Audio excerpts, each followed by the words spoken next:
Hi everyone, so my name is Marie Robin and I'd like to take a few minutes to present you my article, which is called Are Propagandists Combatants? Analyzing the Ethical Status of Propagandists in Warfare. And this article actually starts from two things. First, a realization, and second, an episode. The realization is quite simple, and it's the fact that found in numerous findings that communication, propaganda, narratives, discourses seem to be having an increasing role in conflict. They seem to be helping in winning wars, and they seem to be helping belligerents in their conflict. And the episode is something that you may have heard of and which happened in 2019 with the killing by an airstrike and by a drone strike, respectively, of two brothers, Fabien Klein and Jean-Michel Klein, who were known as the French voices of the Caliphate of the Islamic State.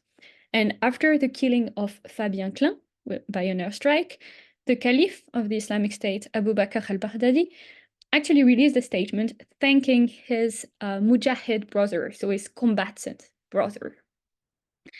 And so from that, the question that really drives this article is actually pretty simple.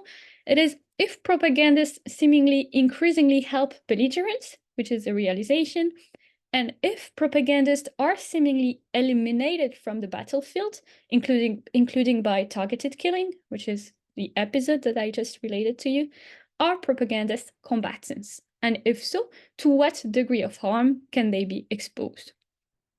And the question is actually important, given that both ethically and legally speaking, the principle of distinction, which is at the heart of this article, requires that only belligerents can be directly and intentionally targeted, while non-combatants should be protected from harm. So not knowing what propagandists are really matters here.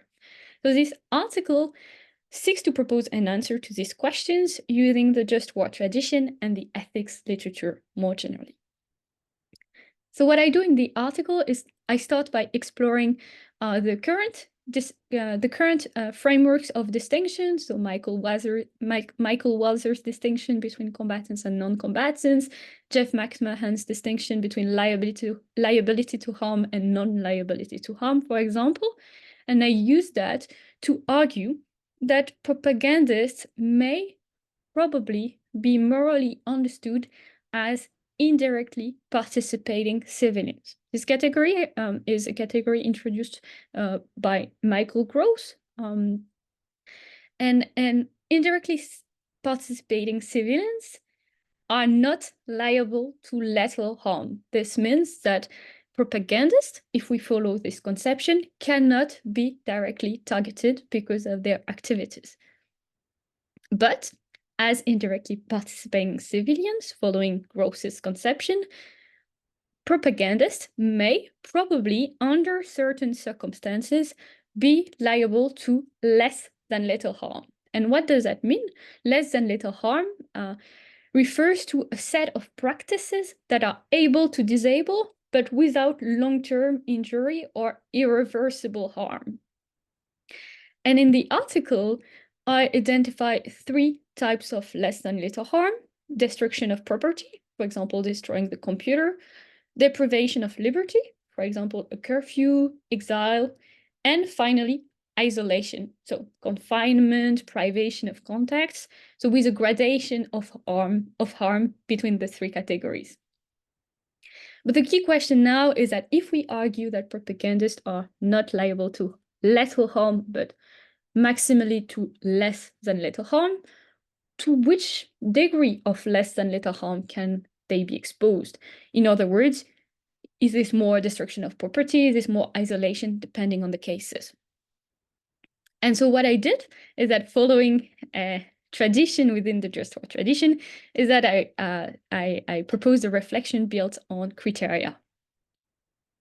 And so first, I identified a necessary criterion. And the necessary criterion means that it will determine if a less than lethal harm may be applied. So there is no less than lethal harm that can be applied to a propagandist or any other type of combatant if this criterion is not respected.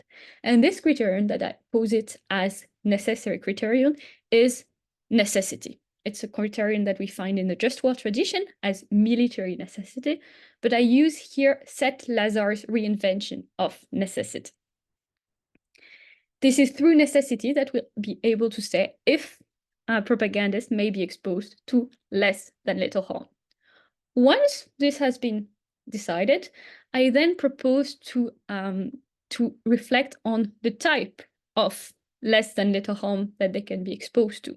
And to do that, I build 4 assessment criteria. And this is really the contribution of this article, I believe, 4 assessment criteria that will help to decide the degree of harm that propagandists may maximally face. The first of these criteria is the degree of manipulation. In the article, I argue that propagandists who actively use manipulation in order to reach their political or military objectives should probably be subjected to more harm than those who do not. So they should be more on the right end of the continuum than those who do not. Second criterion, the relationship to the truth. I argue that false facts that will deliberately deceive the recipient for a hostile cause are more unethical, and so that might mean that this type of lies potentially expose the propagandist to additional harm on the battlefield, so more harm to the right of the continuum than those who do not lie or who lie to protect, for example. The third criterion that I identify is influence and outreach. And in the article, I argue that a propagandist with higher influence and outreach may ethically probably suffer a bit more less than little harm than a propagandist with a limited scope or a limited audience, for example. And finally, my fourth and last criterion is gratification. So this article remains quite open about gratification, but it argues still that gratification may probably be associated with higher influence or capabilities, meaning that gratification might lean more towards the right end of the continuum of harm, so more into isolation than into destruction of property, for example. So very quickly expose the goal of this research is really quite humble here. The goal is really to open a reflection on the moral status of the propagandist in contemporary warfare. Can propagandists be targeted?